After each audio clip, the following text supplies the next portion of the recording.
Hello बच्चों, चलो start करते हैं एक्सरसाइज 4.3 का क्वेश्चन नंबर 3। क्या दिया है क्वेश्चन नंबर 3 में?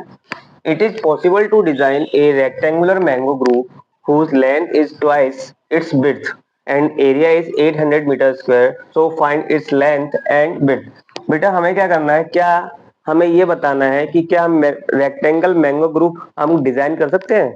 अगर कर सकते हैं तो उसका हमें लेंथ और विड्थ फाइंड करनी है। क्या इतना क्लियर हुआ? हमें एरिया कितना गिवन दिया हुआ है, चलो मान लेते हैं भाई ये हमारा, चलो एक डिजाइन बना लेते हैं अपन। ये है हमारा रेक्टेंगल ग्रुप, इसका जो एरिया दिया गया है वो दिया गया है 800 मीटर स्क्वायर, है ना। तो ये है इसकी विड्थ और ये है इसकी लेंथ। इतना क्लियर हुआ? चलिए, उसने क्या बोला है कि भाई जो इसकी विड्थ है, हाँ जो इसकी लेंथ है विड्थ से कितनी है, ट्वाइस है। तो मैं क्या करता हूँ, लेट करता हूँ कि भाई इसकी विड्थ कितनी है x, तो लेंथ कितनी हो जाएगी बेटा इसकी ट्वाइस, मतलब कितना 2x। क्या यहाँ तक क्लियर हो? चलो लिखते हैं भाई, let width of rectangular grove be X. ठीक है बेटा, आपने एक रेक्टेंगुलर ग्रुप की जो विड्थ है क्या माना, x। ठीक है, जब रेक्टेंगुलर ग्रुप की जो विड्थ है x है तो उसने बोला लेंथ क्या है, विड्थ, हाँ लेंथ क्या है, विड्थ की ट्वाइस।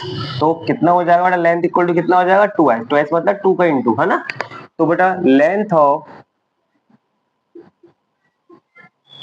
रेक्टेंगुलर ग्रुप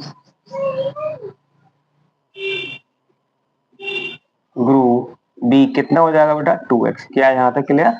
चलिए भाई, आपको पता है कि भाई एरिया ऑफ रेक्टेंगल क्या होता है, area of rectangular grove equal to क्या होगा, जल्दी बताओ। वो होता है हमारा एरिया इक्वल टू होता है length into width, length into width. क्या यहाँ तक क्लियर? तो एरिया कितना दिया हुआ है बेटा हमें 800, लेंथ कितनी दी गई है 2x, विड्थ कितनी ली है बेटा हमने x। तो अब x का इंटू 2x से करिए कितना हो जाएगा 800 इक्वल टू हो जाएगा 2x स्क्वायर। कोई दिक्कत परेशानी? 2 से कट जाएगा, ये कितना टाइम कट जाएगा, 2 4 जा 8। ठीक है बेटा, तो ध्यान से सुनो। तो बेटा एक्स स्क्वायर इक्वल टू कितना आया, एक्स स्क्वायर इक्वल टू आया बेटा आपका कितना, 400। इतना क्लियर? स्क्वायर हटाऊंगा इस पे क्या लग जाएगा, स्क्वायर रूट लग जाएगा। तो x इक्वल टू कितना है बेटा आपका 20। क्या यहाँ तक क्लियर हो? क्लियर? तो x की वैल्यू निकल के आई।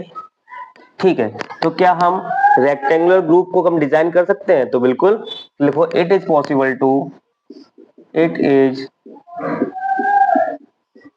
Possible to design rectangular grove. ठीक है बेटा, हम रेक्टेंगुलर ग्रुप को डिजाइन कर सकते हैं। डिजाइन कर सकते हैं तो लेंथ कितनी है बेटा, पहले आप विड्थ देख लो। विड्थ क्या थी हमारी x, तो विड्थ कितनी है बेटा 20 मीटर। लेंथ, लेंथ क्या है बेटा 2x, तो लेंथ कितनी हो जाएगी 2 इंटू 20 इक्वल टू कितना हो जाएगा बेटा 40 मीटर। क्या यहाँ तक क्लियर हो? तो ये हो गया हमारा आंसर। ठीक है बेटा, तो हम क्या कर सकते हैं, जो हमें एरिया दिया गया था उसका हम रेक्टेंगुलर ग्रुप डिजाइन कर सकते हैं। ठीक है, तो लेंथ कितनी निकल के आई 40 मीटर एंड विड्थ कितनी निकल के आई 20 मीटर। क्या यहाँ तक क्लियर हो? चलिए अब चलते हैं अपन क्वेश्चन नंबर 4 की ओर, है ना बेटा। चलिए, हाँ बेटा क्वेश्चन नंबर 4 क्या दिया हुआ है देख लेते हैं। क्वेश्चन नंबर 4 दिया हुआ है, is the following situation possible, if so determine their present ages। the sum of the ages of two friends is 20 years। 4 year ago the product of their ages in year was 48। ठीक है बेटा, दो दोस्त हैं, उनकी जो edges का जो सम दिया गया है वो कितना दिया गया है, 20 ईयर दिया गया है। 4 साल पहले इनकी जो एजेस का जो प्रोडक्ट है वो कितना दिया गया है, 48 दिया गया है। क्या है इतना क्लियर? अगर पॉसिबल सिचुएशन बनती है तो हमें इसकी प्रेजेंट एज फाइंड करनी है। क्या इतना होगा?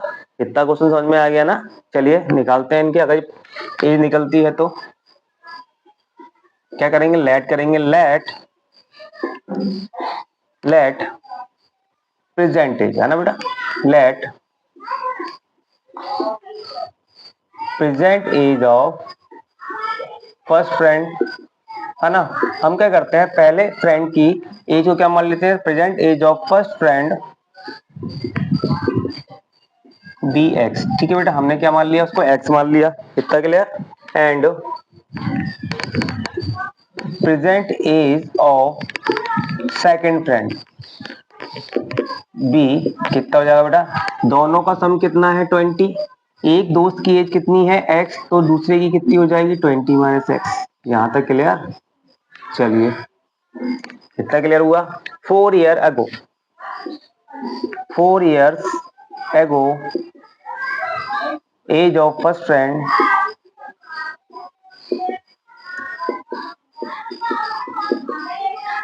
बी कितना हो जाएगा बेटा, आज उसकी एज कितनी है x, 4 साल पहले कितनी हो जाएगी x माइनस 4। यहां तक clear? And age 4 year ago age of second friend be कितनी हो जाएगी बेटा, ध्यान रखना प्रेजेंट एज कितनी है उसकी बेटा 20 माइनस एक्स, 4 साल पहले तो 4 माइनस कर दो तो कितना आ जाएगा बेटा 16 माइनस एक्स। क्या यहां तक clear? According to question, question क्या कह रहा है कि 4 साल पहले पहले दोस्त की एज और 4 साल पहले दूसरे दोस्त की एज का जो प्रोडक्ट है x माइनस 4 और 16 माइनस एक्स का जो प्रोडक्ट है वो कितना दिया गया है बेटा 48 दिया गया है। क्या यहाँ तक क्लियर हो? ठीक है भाई, चलिए हम x का इंटू से करते हैं 16 से तो कितना हो जाएगा 16x, इसी x का इंटू से करेंगे बेटा x से करेंगे कितना जाएगा माइनस का एक्स स्क्वायर। कोई दिक्कत परेशानी? चलिए 4 का इंटू करेंगे इससे तो कितना हो जाएगा माइनस का 64 और माइनस 4 का इंटू से करेंगे बेटा माइनस एक्स से करेंगे कितना हो जाएगा माइनस माइनस प्लस हो जाएगा, ये हो जाएगा हमारा 4x इक्वल टू 48। यहाँ तक कोई दिक्कत? चलिए देखो बेटा 4x 16x ये है 4x ये है, दोनों प्लस के हैं तो ये कितने हो जाएंगे 20x माइनस का एक्स स्क्वायर माइनस का 64 इक्वल टू 48। यहाँ तक कोई दिक्कत परेशानी? चलिए भाई आगे चलते हैं। अब देखो बेटा ये सारी वैल्यू मैं उस साइड लेके जाता हूँ, लेके चले तो ये माइनस का एक्स स्क्वायर उस साइड जाएंगे किसका हो जाएगा बेटा प्लस का एक्स स्क्वायर, ये प्लस का 20x है ना, उस इक्वल टू के उस साइड जाएगा किसका हो जाएगा प्लस का, ये ऑलरेडी 48 किसका है प्लस का है, 64 को भी उस साइड ले जाओ किसका है माइनस का है तो किसका हो जाएगा बेटा प्लस का हो जाएगा। जब सारी वैल्यू उस साइड चली गई इक्वल टू के तो क्या बचा यहाँ 0। चलिए भाई तो ये हो जाएगा हमारा एक्स स्क्वायर, ठीक है, माइनस का 20x, देखो बेटा इन दोनों को प्लस करेंगे कितना आ जाएगा, ये आ जाएगा 112 इक्वल टू 0। कितना क्लियर हुआ? चलिए भाई एक काम करते हैं इसके फैक्टर करके देखते हैं, पहले हम देख तो लें कि भाई ये सिचुएशन इसकी एजेस निकाल पाएंगे या नहीं निकाल पाएंगे। तो हम क्या करते हैं बेटा इसके लिए नेचुरल रूट फाइंड करते हैं, तो d इक्वल टू क्या होगा बी स्क्वायर माइनस का 4ac, ठीक है, b कितना है बेटा हमारा माइनस का 20 का स्क्वायर करेंगे 4, a कितना है बेटा हमारा 1 और c कितना है बेटा 112। कितना क्लियर? तो v का हाँ माइनस 20 का स्क्वायर करेंगे कितना आ जाएगा 400। कितना क्लियर? जैसे मैं 4 का इंटू करूंगा इसमें कितना 112 में तो कितना आ जाएगा ये 1448 हो जाएगा। तो बेटा यहाँ d की वैल्यू कितनी आई माइनस का 48। क्या बात समझ में आया? जब हमने डिस्क्रिमिनेंट निकाला तो बेटा ये क्या निकला बेटा d की वैल्यू क्या आई नेगेटिव आई। जब d की वैल्यू नेगेटिव आई तो इसका मतलब क्या है बेटा हम कोई भी रूट फाइंड नहीं कर सकते, मतलब x की वैल्यू फाइंड नहीं कर पाएंगे। जब x की वैल्यू हम फाइंड नहीं कर पाएंगे तो बेटा हम कोई भी प्रेजेंट एज फाइंड नहीं कर सकते। इतना क्लियर हुआ? ठीक है, तो आप अब बोलेंगे सर ये एबीसी कहाँ से लिए, तो आपको पता है ना कि आप इसका कंपेयर करते थे, वही a की वैल्यू क्या थी यहाँ पे 1, d की वैल्यू क्या थी माइनस का 20 और c की वैल्यू क्या थी 112। ये मैं इससे पहले वाले क्वेश्चन में आपको सिखा चुका हूँ। ठीक है बेटा, तो क्या हम एजेस निकालना पॉसिबल है? लिखो बेटा हम यहाँ कोई भी एजेस निकाल नहीं सकते। लिखो situation is not possible, situation is not possible, not possible to find the present ages, to find the